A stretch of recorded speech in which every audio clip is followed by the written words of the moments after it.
Morning everyone, stock Bangla চ্যানেলে আপনাদের সকলকে স্বাগত। আজকে 16 সেপ্টেম্বর, নিফটি 50 একদম ইমিডিয়েট সাপোর্টটা 25,070, 25,000 ইমিডিয়েট সাপোর্ট লেভেল রয়েছে।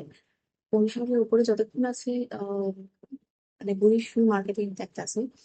এছাড়া উপরের দিকে রেজিস্ট্যান্স লেভেল 25,115, 50, 200 এই লেভেল পর্যন্ত রয়েছে। ব্যাংক নিফটি ক্ষেত্রে 54,852, 800 এই লেভেলটা সাপোর্ট লেভেল হিসেবে কাজ করছে। আর উপরের দিকে একদম 55,000টা উপরের দিকে রেজিস্ট্যান্স হিসেবে কাজ করছে। সেন্সেক্স এর ক্ষেত্রে 81,750, 700 এই লেভেলটা সাপোর্ট লেভেল হিসেবে কাজ করছে। আর উপরের দিকে 81,940, 50 রেজিস্ট্যান্স হিসেবে কাজ করছে। আর আজকে নিফটির এক্সপায়ারি দেখা যাক কোনো নিউজ থাকে কিনা। গিফট নিফটি সিগন্যাল দিচ্ছে একদম ফ্ল্যাট ওপেনিং এ। এছাড়া গ্লোবাল মার্কেটে যদি আমরা দেখি, ন্যাসডাক ছাড়া বাকিগুলোতে হ্যাঁ পজিটিভে ক্লোজ দিয়েছে, কিন্তু সেই রকম কোনো মুভমেন্ট নেই। ন্যাসডাকে ভালো রকম বেশ পজিটিভ রয়েছে। তো আজকে আমাদের ইন্ডিয়ান কোম্পানির ক্ষেত্রে আমরা যে জিনিসগুলো দেখছি, রেল আজকে ফোকাসে থাকবে, কারণ টেলকে আমরা দেখেছি আগের দিন বিহার এডুকেশন কাউন্সিল থেকে 290 টাকার অর্ডার পেয়েছে। তার সঙ্গে সঙ্গে আরবিএন এরও আমরা দেখছি 169 কোটি টাকার অর্ডার রয়েছে রেলওয়ে ইলেকট্রিফিকেশনের জন্য। ট্যাক্স মেট্রো রেল তারও অর্ডার রয়েছে। তো এই সব মিলিয়ে রেলওয়ে ফোকাস আজকে থাকবে। তার সঙ্গে সঙ্গে আইআরএফসি ফোকাস থাকবে, যেহেতু রেলকে ফাইন্যান্স করছে, তো রেল যদি প্রজেক্ট পায় তো ফাইন্যান্স লাগবে, সেই জন্য ফোকাসে থাকবে। ইভেন তো আগের দিনেও আমরা দেখলাম যে বেশ ভালো রকম আর কি উপরে উঠতে। তো আজকে রেল কোম্পানি ফোকাস থাকবে। এছাড়াও আইটি সেক্টর ফোকাস থাকবে। যেমন উইপ্রোর ক্ষেত্রে আমরা দেখছি ওরা ক্রাউডস্ট্রিকের সাথে পার্টনারশিপ করছে এআই রেট ইউনিফাইড সিকিউরিটি সার্ভিসের জন্য। আহ, তো সেক্ষেত্রে উইপ্রোর সাথে সাথে আর বাকি সমস্ত যে আইটি সেক্টর গুলো সেগুলো ফোকাসে থাকবে। এছাড়া আমাদের ডিফেন্স সেক্টর ফোকাসে থাকবে, তার কারণ 114টা made in India Rafale jets পরের দিকে তৈরি হতে চলেছে, সেটার খবর রয়েছে। এর জন্য যে কোম্পানিগুলো রয়েছে সেগুলোর দিকে ফোকাস থাকতে হবে। মানে হ্যাঁ, ফ্রান্স থেকে আমরা নিতাম রাফাল, তো এখানে এসে আর কি সেটার ওরা ম্যানুফ্যাকচার করবে।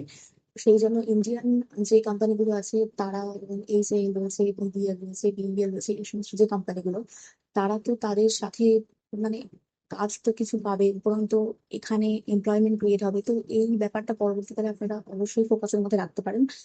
অনেক রকমের আর কি, যেমন এলএনটি কোম্পানিও থাকতে পারে। মানে এখনো কোন কোন কোম্পানির সাথে কি হবে না হবে সেটা এখনো ক্লিয়ার নয়, এখনো কিছু বলা হয়নি, বাট এই কোম্পানিগুলোকে রাখতে পারেন, যেহেতু এরা আগে এক্সপিরিয়েন্স আছে ওদের সমস্ত কিছু ফাইটার জেট তৈরি করার বলুন, বা আমাদের ইন্ডিয়ান এয়ারফোর্স বা ডিফেন্সের জন্য যে কোম্পানিগুলো কাজ করে অবশ্যই সেই কোম্পানিগুলোকে ফোকাসে রাখবেন। এছাড়া আমরা বিহার পাওয়ার প্রজেক্টের ক্ষেত্রে দেখলাম আদানি পাওয়ারকে আগের দিন 3% আপ ছিল, পাওয়ার প্রজেক্ট পেয়েছে, তো ফোকাসে রাখতে পারেন। এছাড়া এফআইসিসিআই বলছে যে ইন্ডিয়া পরের দিকে 2x গ্রোথ করতে পারে যদি ট্রেড টক ইউএস এর সাথে ঠিকঠাক হয়। এছাড়া আমরা দেখছিও যে ইউএস অফিসিয়াল আজকে আহ, আসবে, এবং আজকে মানে অলরেডি কালকে রাতে বোধহয় চলে এসেছেন। তো আজকে একটা মিটিং টাইপ হবে ট্রেড টকের। হ্যাঁ, পজিটিভই ধরা যায়, মানে কিছু তো একটা পজিটিভ আউটকাম হবে। তো সেক্ষেত্রে মার্কেট এটাকে ভালোভাবে নেবে, এটাই আশা করা যায়। তো আজকে কিছুটা পজিটিভ মার্কেট থাকলেও থাকতে পারে।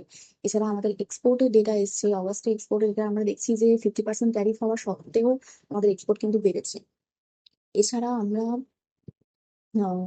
ডিকসনকে দেখছি, ডিকসনের এমডি আর সিইও অতুল লাল বলছেন যে ওদের রেভিনিউ 2.5x হতে পারে পরের দিকে, মানে 2.5 গুণ বাড়বে নেক্সট 3 ইয়ার্সে। তো ডিকসন টেকনোলজিকে অবশ্যই আপনারা ফোকাসের মধ্যে রাখতে পারেন। এছাড়া স্পাইস জেটের ক্ষেত্রে আমরা দেখছি এভিয়েশন সেক্টর আজকে ফোকাসে থাকবে, কারণ স্পাইস জেটের ক্ষেত্রে দেখছি যে ওদের আবারও স্যালারি ডিলেজ হয়েছে ওদের সমস্ত এমপ্লয়ীদের। এটা একটা কোম্পানির ক্ষেত্রে খুব একটা গুড নিউজ নয়, সেই নেগেটিভ নিউজ, কারণ কোম্পানির কিছু একটা ঘাটা হলে তবেই তো আর কি এরকম ডিলে টিলে হয়। তো ইয়ের মধ্যে মানে ফোকাসের মধ্যে রাখতে পারেন। এছাড়াও আমাদের ইন্ডিয়ান মার্কেটে সেই রকম ভাবে আজকে কি মুভমেন্ট দেয় দেখা যাক। 25,000-এর উপরে যতক্ষণ আছে বৃহস্পতি তো রয়েছে মার্কেটে। এছাড়া ট্রেড টক হওয়ার কথা, এটা পজিটিভই রয়েছে, কিন্তু উপর দিকে আমরা যে দেখছি ইউএস লমেকার বলছেন যে 5% ট্যারিফ, রাশিয়ার সঙ্গে ডিল করে যে সমস্ত দেশগুলো ইন্ডিয়া, চায়না, ব্রাজিল, তাদের উপর 5% ট্যারিফ লাগাতে, সেটা একটা নেগেটিভ ইম্প্যাক্ট বলেছে। আহ, জানি না মার্কেট এটাতে কোনো রিয়াক্ট করতে পারে, হতে পারে। তো দেখা যাক কি করে। তো এই রয়েছে আজকে ইন্ডিয়ান মার্কেটের নিউজ। এছাড়া গুজরাট মিনারেল ডেভেলপমেন্ট কর্পোরেশনকে আমরা দেখছি যেহেতু গভর্নমেন্ট থেকে ইনসেন্টিভাইজ করা হচ্ছে, সেই জন্য 10% আপ ছিল আগের দিন। রেয়ার আর্থ ম্যাগনেট প্রোডাকশনে গভর্নমেন্ট বেশি করে ফোকাস রাখছে, তো ওটা দিকে ফোকাসে রাখতে পারেন এটাকে।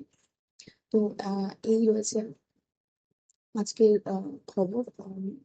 সেই রকম ভাবে মার্কেটে পজিটিভ নিউজ বলতে ওই একটিই রয়েছে।